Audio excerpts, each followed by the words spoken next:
नमस्कार, जय मां भारती। दोस्तों, अमेरिका का जो राष्ट्रपति होता है, प्रेसिडेंट होता है, उसे पूरी दुनिया का सबसे पावरफुल आदमी माना जाता है। अब पूरी दुनिया को साइड में भी रख दें तो इसमें कोई दो राय नहीं है कि उसे कम से कम अमेरिका का सबसे पावरफुल आदमी तो कहा ही जा सकता है।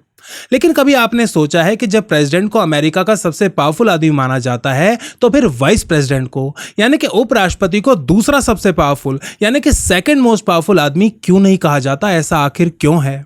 तो ऐसा इसलिए है दोस्तों, क्योंकि जो अमेरिका का प्रेसिडेंट होता है वो इलेक्टेड होता है, लेकिन जो वाइस प्रेसिडेंट होता है वो सेलेक्टेड होता है। कहने का मतलब यह है दोस्तों कि सेलेक्ट करने वाला जो होता है ना, वो सेलेक्ट होने वाले से हमेशा कहीं ज्यादा पावरफुल होता है। A selector is always more powerful than a selectee. और ये बात इमरान खान भूल गया था, लेकिन जनरल बाजवा ने उसे याद दिला दी। जनरल बाजवा ने उसे याद दिला दिया कि तुम मिर्जापुर का गुड्डू पंडित है, लेकिन मैं कालीन भैया हूं। मैंने तेरे हाथ में थोड़ी सी पावर दी और ड्रग्स के नशे में तू ये सोचने लगा कि तुम मुझसे ज्यादा पावरफुल हो गया है, लेकिन ऐसा नहीं है। जनरल बाजवा ने इमरान खान को बता दिया कि तू कितने भी वर्ल्ड कप जीत ले, कितने काले जादू कर ले, कितने काले बकरे के खून में नहा ले, हड्डियों की धूनी रमा ले, कितनी अपनी उस जादूगरनी का प्रयोग कर ले, कितने मुर्गे कटवा ले, लेकिन मेरा जब मन करे मैं तुझे प्रधानमंत्री की कुर्सी से हटा सकता हूं। जनरल बाजवा ने इमरान खान को बता दिया कि तुझे तो लूडो भी ठीक से खेलने नहीं आती और मैं चेस का ग्रैंड मास्टर हूं। आखिर कैसे जनरल बाजवा ने इमरान खान को राजनीति की इस सर्कस में क्लीन बोल्ड कर दिया और इमरान खान के जाने का मतलब भारत के लिए क्या मायने रखता है, इसके ऊपर चर्चा करेंगे आज के पॉडकास्ट में।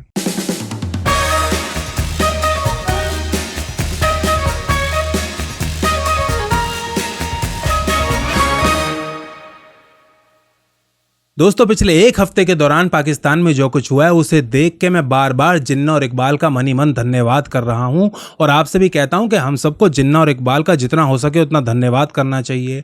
हमारी सरकार को जिन्ना और इकबाल के लिए नेशनल हॉलीडे डिक्लेयर कर देना चाहिए। हमें उन दोनों के नाम के व्रत रखने चाहिए। उन्होंने हमारे ऊपर इतना बड़ा एहसान किया है 1947 में पाकिस्तान को अलग करके। जरा सोचिए, अगर जिन्ना और इकबाल ने अलग पाकिस्तान नहीं बनाया होता, जिद नहीं की होती, इनके साथ साथ में गांधी जी और नेहरू जी का भी ऑफकोर्स धन्यवाद करना चाहिए कि पाकिस्तान अलग बन गया। अगर पाकिस्तान अलग नहीं बना होता तो सोचिए, ये इमरान खान, ये फवाद चौधरी, ये शेख चिल्ली, ये शाह महमूद कुरैशी जैसे लोग, ये असद कैसर जैसे स्पीकर, सूरी जैसे डिप्टी स्पीकर, आरिफ अलवी जैसे प्रेसिडेंट इस देश में होते। और क्योंकि हम सेकुलरिज्म के बहुत बड़े चैंपियन हैं तो ये मेन स्ट्रीम पॉलिटिक्स का हिस्सा भी होते, कांग्रेस में होते, कम्युनिस्ट पार्टी में होते, आम आदमी पार्टी में होते, ये तृणमूल कांग्रेस में होते ऐसे लोग नेता। और कोई बड़ी बात नहीं है, इस देश के राष्ट्रपति भी बनते, प्रधानमंत्री भी बनते, मुख्यमंत्री बनते इस देश में। तो मैं कह रहा हूं कि जिन्ना और इकबाल का हमें जितना हो सके उन्हें शत नमन करना चाहिए कि ऐसे लोगों से हमारा पीछा छुड़वा दिया जो जब मन करे अपने पैरों नीचे अपने खुद के देश के संविधान को रौंद सकते हैं, अपनी व्यक्तिगत निष्ठाओं के लिए, अपनी व्यक्तिगत महत्वाकांक्षाओं के लिए जो अपना संविधान है उसको टॉयलेट पेपर की तरह इस्तेमाल कर सकते हैं, उसके मुंह पे थूक सकते हैं। दोस्तों, 3 अप्रैल के दिन पाकिस्तान में जो राजनीतिक सर्कस शुरू हुई थी, ये जो ग्रेट कॉमेडी शो शुरू हुआ था, वो कल रात 1 बजे खत्म हो गया। एक हाई ऑक्टेन ड्रामा के बाद जब पाकिस्तान के संसद के स्पीकर ने, डिप्टी स्पीकर दोनों ने इस्तीफा दे दिया। क्यों इस्तीफा दे दिया? क्योंकि वो अपनी जो कुर्सी थी, अपना जो पद था, उससे कहीं ज्यादा इमरान खान के प्रति निष्ठा रखते थे, इसलिए उन्होंने इस्तीफा दे दिया। उन्होंने इस्तीफा दे दिया और इस हाई ऑक्टेन ड्रामा के बाद आखिरकार नो कॉन्फिडेंस मोशन के ऊपर वोटिंग हुई और इमरान खान के विरुद्ध कुल 174 यानी के 174 वोट्स पड़े और ऑपोजिशन ने इमरान खान को उनकी प्रधानमंत्री की कुर्सी से घसीटकर नीचे उतार दिया। और इमरान खान इतना बड़ा कायर निकला कि वो अपनी पीठ दिखाकर भाग गया। संसद में आना उसने जरूरी नहीं समझा। वो पीएम हाउस से सीधा अपने बंगले बनीगाला में चला गया, अपने महल में जाके छिप गया, अपना मुंह उसने वहां पर छुपा लिया। और ये आदमी खुद को स्पोर्ट्स पर्सन कहता है, स्पोर्ट्समैन कहता है। ये कैसी स्पोर्ट्समैन स्पिरिट है भाई? जब आपको संसद भंग करनी थी, नेशनल असेंबली डिसॉल्व करनी थी, तब तो आप आए थे, इसको मास्टर स्ट्रोक कह रहे थे और इसके जो सपोर्टर हैं वो भी बड़े खुश हो रहे थे। लेकिन जब इसके सपोर्टर खुश हो रहे थे ना 3 अप्रैल के दिन, उस समय जीएचक्यू में जनरल बाजवा बैठा हुआ मंद मंद मुस्कुरा रहा था। क्यों मुस्कुरा रहा था? क्योंकि जो आखिरी पत्ते थे ना इस खेल के, 5 पत्ते, वो उसके हाथ में थे और ये 5 पत्ते थे सुप्रीम कोर्ट के 5 जजेस। साल था 2017, यही इमरान खान था, यही बाजवा था और इसी सुप्रीम कोर्ट का इस्तेमाल करके नवाज शरीफ को कुर्सी से उतारा गया था प्रधानमंत्री की और जेल के अंदर डाल दिया गया था। फिर यही इमरान खान था, यही बाजवा था और इसी जुडिशरी का इस्तेमाल करके नवाज शरीफ को विदेश भेज दिया गया था, लंदन भेज दिया गया था। फिर यही इमरान खान था, यही बाजवा था, और इसी जुडिशरी का इस्तेमाल करके शहबाज शरीफ को जेल से बाहर निकाल दिया गया था। और आज यही बाजवा है, यही इमरान खान है, और इसी सुप्रीम कोर्ट का इस्तेमाल करके इमरान खान से उसकी कुर्सी छीन ली गई है। अब सवाल ये उठता है कि बाजवा के मन में आइडिया कब आया होगा, बाजवा ने कब डिसाइड किया होगा कि कल को अगर मुझे इमरान खान की सरकार गिरानी पड़ गई तो मैं कैसे गिराऊंगा। ये जानने के लिए जाते हैं दोस्तों 2016 में। 2016 वो समय था जब इमरान खान प्रधानमंत्री बनने के लिए बहुत ज्यादा डेस्परेट हो चुका था। वो प्रधानमंत्री बनने के लिए कुछ भी कर सकता था। वो इतना ज्यादा डेस्परेट हो चुका था कि वो पीरनियों के चक्कर में पड़ गया था। तो आप अंदाजा लगा लीजिए कि वो कितना ज्यादा उसके मन में वो खलबली मची हुई थी प्रधानमंत्री बनने के लिए, कि वो काले जादू का सहारा ले रहा था। तो 2016 में इमरान खान कुछ भी करने को तैयार था प्रधानमंत्री बनने के लिए। और जो बाजवा था वो भी नवाज शरीफ से बहुत ज्यादा परेशान चल रहा था। वो कुछ भी करके नवाज शरीफ को हटाना चाहता था, पाकिस्तान आर्मी हटाना चाहती थी, क्योंकि भाई नवाज शरीफ कुछ ऐसे काम कर रहे थे जो आर्मी को पसंद नहीं थी, जैसे इंडिया से बातचीत बढ़ाना, जरूरत से ज्यादा मेल जोल बढ़ाना।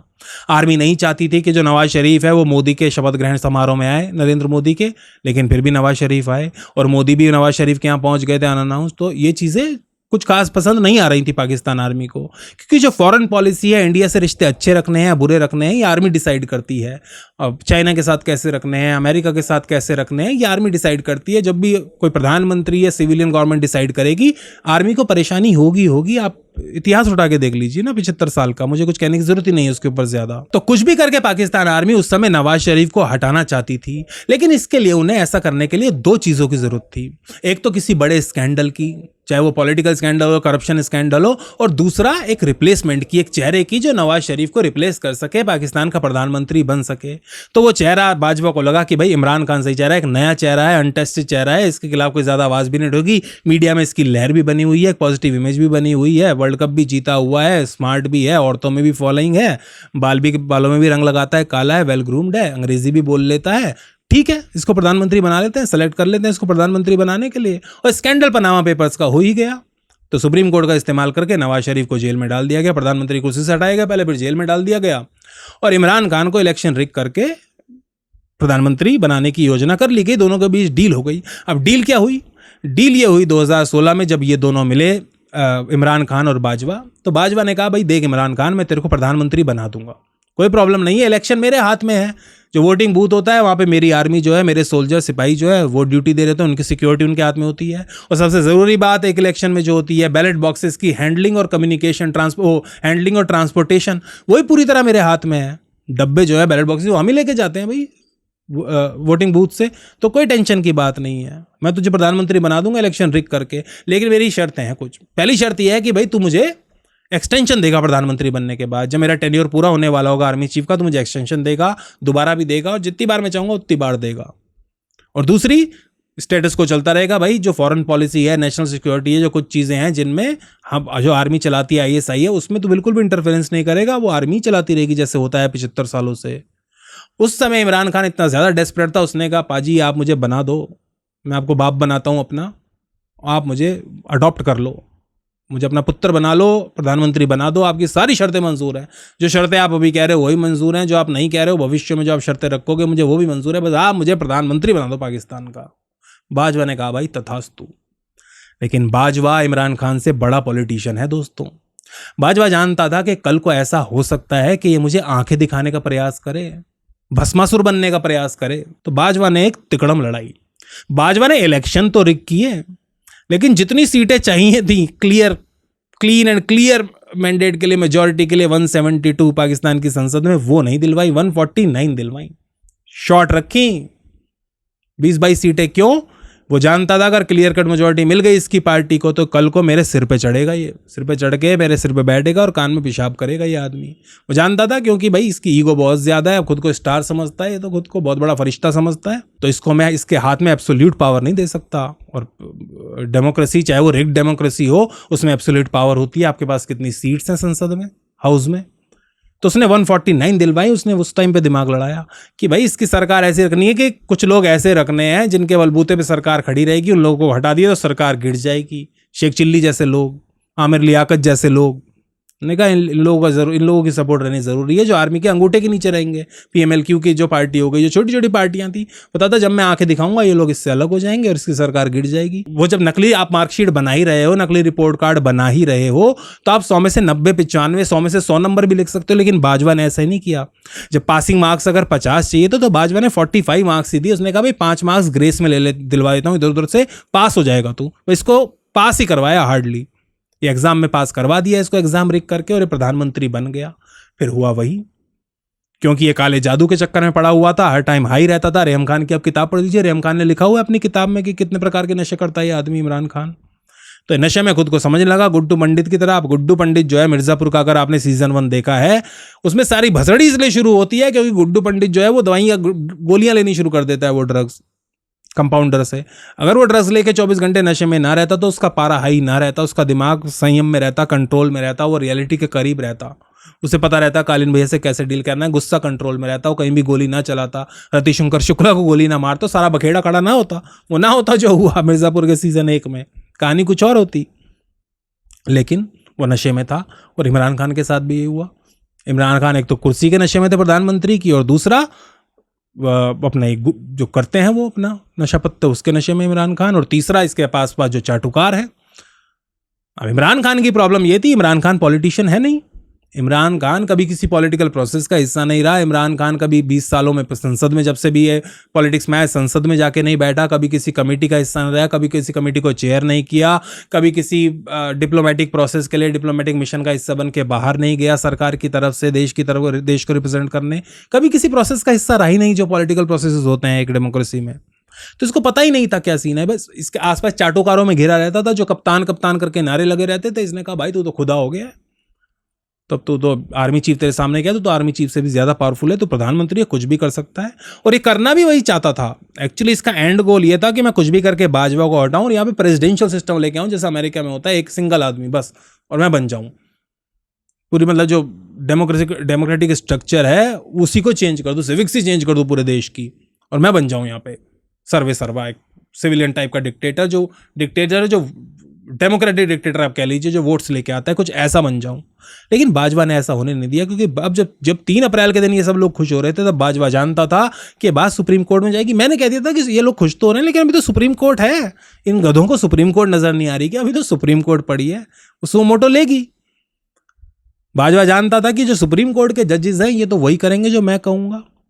क्योंकि दोस्तों पाकिस्तान में 2 टाइप के लोग होते हैं जिनकी प्रॉपर्टीज बाहर होती हैं, बच्चे बाहर सेटल्ड होते हैं, बाहर बिजनेसेस होते हैं, अंधा पैसा होता है। एक होते हैं पाकिस्तान के आर्मी के जनरल्स और ब्रिगेडियर्स, और दूसरे होते हैं पॉलिटिशियंस। ये जजेस हैं, इन बेचारों के पास कुछ भी नहीं, इनको तो यहीं पाकिस्तान में रहना है। इनको पता है भैया आर्मी से बैर लेके कहाँ जाएंगे। क्योंकि ये जो बेंच था इसमें से 3 जजेस तो ऐसे हैं जो इमरान खान के बहुत बड़े सपोर्टर हैं, बहुत बड़े समर्थक हैं, लेकिन फिर भी उन्होंने इमरान खान के खिलाफ फैसला सुनाया। क्यों?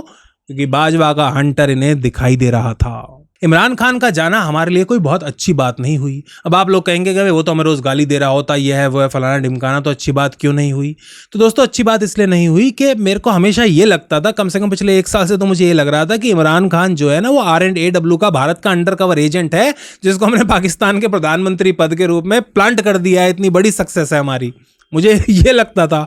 हरकत ही ऐसी थी, काम ही ऐसे कर रहा था। अब इमरान खान ने खुद पाकिस्तान को जितना डिप्लोमेटिकली आइसोलेट कर दिया पिछले 3 सालों में, भारत तो चाकर भी नहीं कर पाता होता उतनी हद तक। मतलब अभी मेरी परसों हमारे विदेश मंत्रालय में कांटेक्ट है, उनसे बात हो रही थी। वो मुझसे कह रहे, वो अमेरिका में उन्होंने कई साल बिताए हैं, काफ़ी सीनियर आदमी हैं वो कह रहे गौरव ये हमें लॉबिंग करनी पड़ती थी। अमेरिका में जो पाकिस्तान की मूव्स होती थी उन्हें काउंटर करने के लिए लॉबिंग करनी पड़ती है, उसके लिए करोड़ों रुपए खर्च होते हैं हर साल, हमें लॉबिंग फर्म्स हायर करनी पड़ती हैं।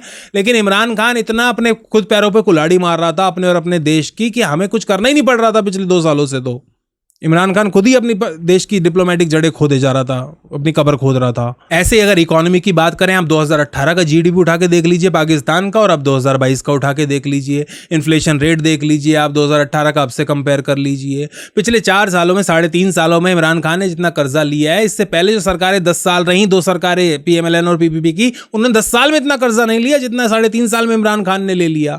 फॉरेन रिजर्व जो है इस समय $6 बिलियन के हैं, और देश चलाने के लिए इनको $11 बिलियन चाहिए। 2 महीने का भी खर्चा नहीं है इनके पास। अब अगला नंबर जो आने वाला था ना, इकोनॉमी की इतनी बुरी हालत हो गई फॉरेन रिजर्व्स की और इकोनॉमी की, डॉलर 200 पे पहुंच गया, ब्लैक मार्केट में व्हाइट मार्केट 190 का है वैसे इंट्राडे ट्रेडिंग में, और ब्लैक मार्केट की बात करेंगे 200 से ऊपर ब्लैक हो रहा है डॉलर। तो इतनी बुरी हालत हो गई है, बाजवा को दिख रहा था कि अगला नंबर डिफेंस बजट का आने वाला है। लोगों ने सवाल पूछने शुरू कर दिए थे, आईएमएफ ने सवाल पूछ लिया था कि भाई आप $7.5 बिलियन से इस आर्मी को दे रहे हो और आप हेल्थ केयर पे ऊपर $150 मिलियन खर्च कर रहे हो कुल। तो बाजवा को दिख रहा था कि आदमी कुछ दिन और रह गया, 1 आध साल, तो भैया हमारा बजट आधा हो जाएगा। तो अगर दुश्मन के पॉइंट ऑफ व्यू से बात की जाए तो इकोनॉमी का भट्टा इसने बिठा दिया, जो भारत को करने के लिए पता नहीं क्या क्या करना पड़ता, कितने वो कॉवर्ड ऑपरेशन, कितनी लॉबिंग करनी पड़ती, इसने खुद भट्टा बिठा दिया। FATF में और अपना बुरा हाल कर लिया। अब अमेरिका को गाली दे दे के, जो बाइडेन को गाली दे दे के, अमेरिका की साजिश बता बता के, और सबसे बड़ा नुकसान करा है जाते जाते जो फॉरेन कॉन्स्पिरेंसी है, वो जो डिप्लोमेटिक कम्युनिकेशन था, उसका जो लेटर बोल के उसको लहराया है। कोई लेटर नहीं है, वो मेरी बात हुई है, कुछ नहीं है वो दोस्तों। हर डिप्लोमेट, हर एम्बेसडर जो होता है अपना असेसमेंट भेजता है कि उसको क्या लगता है। जो पाकिस्तान के डिप्लोमेट्स हैं उनको जो ग्रेप वाइन होती है ना, जो अनऑफिशियल सोर्सेज से इंफॉर्मेशन आती है ऑफ द रिकॉर्ड, वो सोर्सेज ड्राई अप कर जाएंगे। कौन शेयर करेगा? जर्मनी में भी हो गया, पाकिस्तान का मिशन जर्मनी में भी है, यूके में भी है, पूरे यूरोपियन कंट्रीज में, जहां जहां भी है वह कोई भी शेयर नहीं करेगा। बहुत बुरा कर दिया इमरान खान ने, जो भारत के पॉइंट ऑफ व्यू से बहुत अच्छा है। इसलिए कह रहा हूं इमरान खान का जाना बिल्कुल भी भारत के लिए अच्छी खबर नहीं है। और मैं व्यंग के तौर पे नहीं कह रहा, सरकास्टिकली नहीं कह रहा, मैं सीरियसली कह रहा हूं, बिल्कुल भी अच्छी बात नहीं है इमरान खान का जाना। अगर इमरान खान 5 साल और रह जाता तो पाकिस्तान भारत के लिए एक फॉरगॉन कंक्लूजन हो जाता। बाजवा इस बात को जानता था, बाजवा जानता था कि भाई 5 साल और रह गया इमरान खान, 5 साल छोड़ो 1 साल और रह गया तो हमारी तो हालत खराब हो जाएगी पाकिस्तान आर्मी की। डॉलर मतलब कहाँ से आएंगे? क्योंकि जो आप देखोगे पाकिस्तान के जो बिजनेसेस हैं ज़्यादातर, वो तो सब पाकिस्तान आर्मी के कंट्रोल में है ना। आशिफ सिद्दीकी की किताब पढ़ लो ना आप, मिलिट्री इंक, उसमें लिखा हुआ है उन्होंने जब का एस्टिमेट बताया $20 बिलियन, तो आज तो $30 बिलियन से ज़्यादा का एम्पायर होगा पाकिस्तान का। फौजी फाउंडेशन के अंदर जो आता है 30 बिलियन से ऊपर का पूरा बिजनेस एम्पायर है पाकिस्तान आर्मी का। इनको पता है अगर इकोनॉमी ठीक नहीं हुई तो भैया हमारे तो बजट भी कटेगा और जो बिजनेस से पैसे आते हैं ये भी हमारे कटेंगे, रियल एस्टेट वगैरह सब हमारा गड़बड़ हो जाएगा। अगर डॉलर ऐसे गिरता रहा तो हम तो, रुपया ऐसे गिरता रहा डॉलर के मुकाबले, तो हम तो कहीं के नहीं रहेंगे। बाजवा की बात नजर आ रही थी, आर्मी को बात नजर आ रही थी, और इसीलिए अब मेरे को जो इमरान खान का भविष्य बहुत ज़्यादा ब्लीक दिख रहा है। अभी इस समय इमरान खान को ये लग रहा होगा कि भाई कल को कोई और आर्मी चीफ बनेगा और मैं उससे बात करूंगा, सब कुछ ठीक हो जाएगा। तो मुझे ऐसा लगता नहीं, इतना आसान होने नहीं वाला इमरान खान ने जो हरकतें की हैं उसके बाद। बाकी तो कुछ भी हो सकता है, क्योंकि नमूनों की तो पाकिस्तान आर्मी भी कमी नहीं है, इमरान खान जैसे नमूने वहीं बैठे हैं।